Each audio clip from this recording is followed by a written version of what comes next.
Hi, welcome back to Every Note Counts, an intermediate guitarist sharing the experience of trying to sound halfway decent. If you've ever wanted a full, thick guitar sound, but didn't want to put a whole lot of work into it, then playing just one note while muting everything around it would be perfect, and today's video is just for you. But I'm also going to post it for everyone else. Today we're going to look at the technique of muting multiple strings while allowing one string to still ring out, and create a fuller, richer sound, but still only having to play one note. I may not always know what I'm talking about, but I will say it loudly and with confidence. We'll look at how to use this muting technique with different riffs and rhythms. But before that, it's time for another shameless plug. Please click the like button, click subscribe, and turn on the notification bell if you'd like to know when I release new content. And check out some of my other videos sometime, but not right now, and maybe not today. Seeing more than one of my videos today might be too exciting for you. The first thing we need to look at here is how we're going to use our right hand for the rhythm and then also incorporating it into strumming. So for instance, if we're playing a note on the D string and everything else is muted,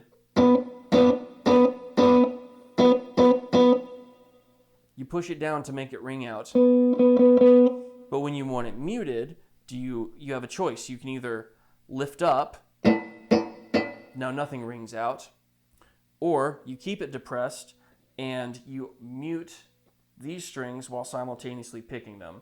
So you just put the edge, the blade of your hand against those strings and move it up and down. So if I play the note on the D string and then lift up,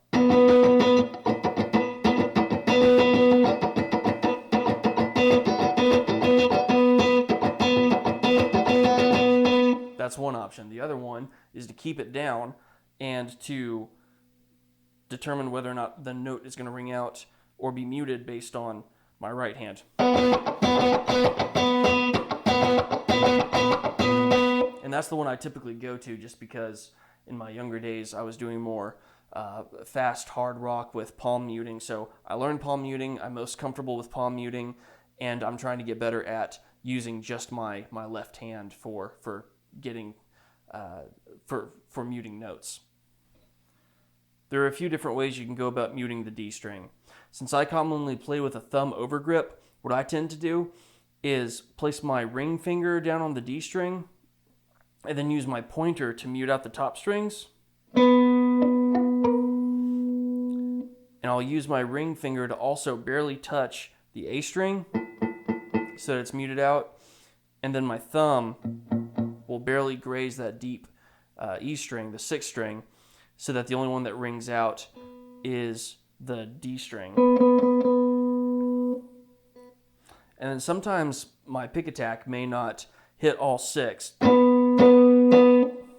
Often it's going to be from the muted 5th string down, or sometimes even from the muted D string down. But by making sure the others are muted in the event that I take too wide of a sweep with my pick, I make sure that notes aren't ringing out.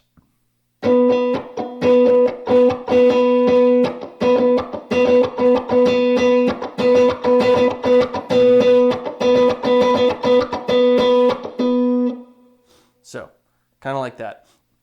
Another way you could mute it is by using your ring finger to hit the D string. Use your middle finger to mute the deep 2 strings, the E and the A, and then use your pinky to mute the top 3. Kind of like that.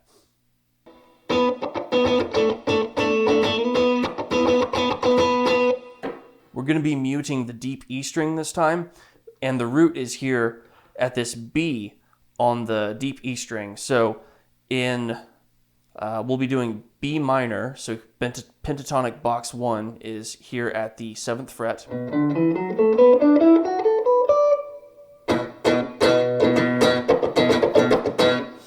So what I tend to do is I just use my pointer finger to mute at the 7th fret there, and then I mute with my pinky the other strings.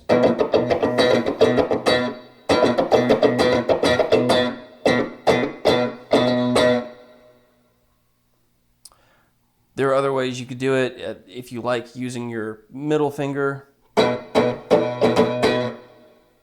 or muting backwards, getting the 5th fret covered with your pointer finger and then muting with your, or hitting the actual note with your pinky. And it's always important to make sure that the other notes are muted, so take it slow and pluck each note to make sure that everything's muted. If you hear one ringing out, then adjust your grip to make sure they're muted.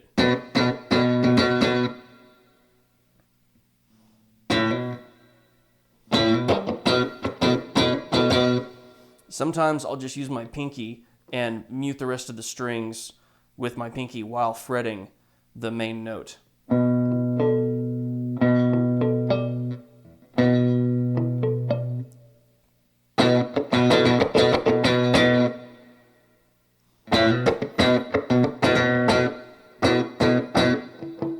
And then I'm really just kind of hitting the deepest 2 strings there on the 7th fret. You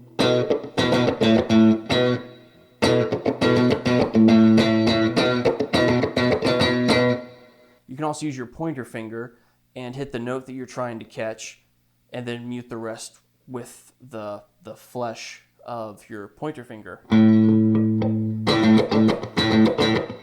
So when I move down into box 5 of the pentatonic minor scale,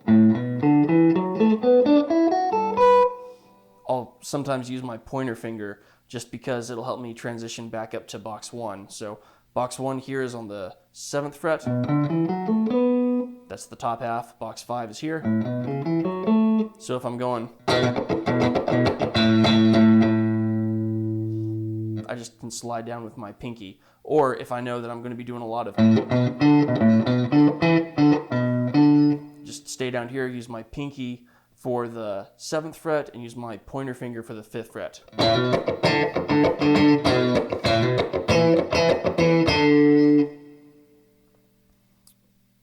So now moving into the A string, as you saw in that last example, it's just the pointer and the pinky again, but we've just moved up a fret.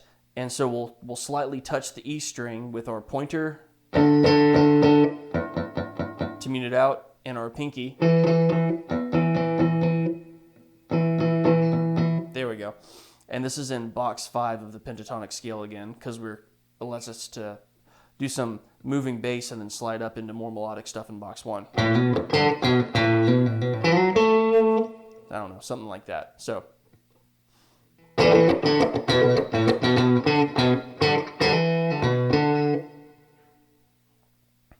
to be any good at this, we really have to practice when to mute the notes and when to let them ring out.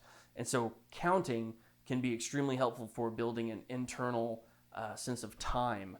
So if we wanted to count 1E and a 2E and a 3E and a 4E and just hit the note on 1E and then mute the other 2, we would start slow. 1E and a 2E and a 3E and a 4E and a...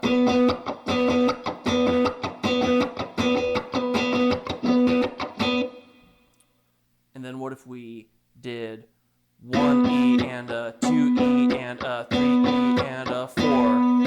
1E and a 2E and a 3E and a 4.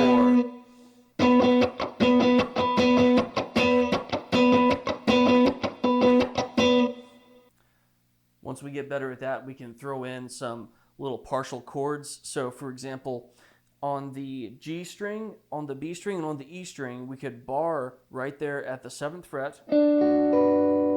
And we could also bar at the 9th fret and kind of throw those into the rhythm.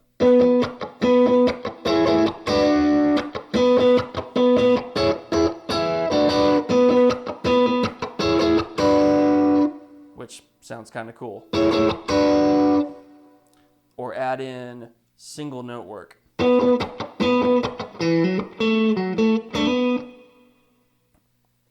We could go deeper and grab notes out of the box 5 position. You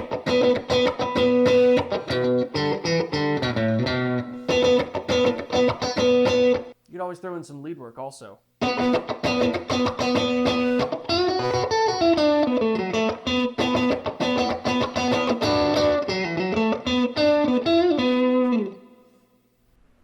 Thanks again for watching today's video. Please remember to click like, subscribe, and turn on the notification bell.